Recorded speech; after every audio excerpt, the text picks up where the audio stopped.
السلام علیکم ورحمۃ اللہ وبرکاتہ۔ لمبے ناخنوں کے نیچے پانی پہنچانا فرض ہے یا نہیں؟ اگر ناخن اتنے بڑے ہوں کہ انگلیوں کا سرا ان کے اندر چھپ جائے تو جب تک انگلیوں کے سرے تک پانی نہ پہنچ جائے وضو درست نہ ہوگا۔ تنگ انگوٹھی وغیرہ کو ہلانا۔ اگر کسی شخص نے تنگ انگوٹھی پہن رکھی ہو تو وضو میں اس کو ہلانا ضروری ہے تاکہ اندر تک پانی پہنچ جائے۔ اسی طرح اگر عورت نے تنگ لونگ پہن رکھی ہو تو غسل کرتے وقت اس کو حرکت دینا بھی ضروری ہے، اور اگر انگوٹھی وغیرہ تنگ نہ ہو تو ان کا حرکت دینا مستحب ہے، ضروری نہیں۔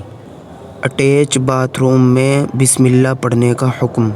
اٹیچ باتھ روم میں اگر نجاست سامنے نہ ہو تو وضو کرتے وقت زبان سے بھی بسم اللہ پڑھ سکتے ہیں، لیکن اگر نجاست ظاہر ہو تو زبان سے بسم اللہ نہ پڑھیں بلکہ دل میں پڑھ لیں۔ اسی طرح سطر کھلے ہوئے ہونے کی حالت میں زبان سے بسم اللہ پڑھنا منع ہے۔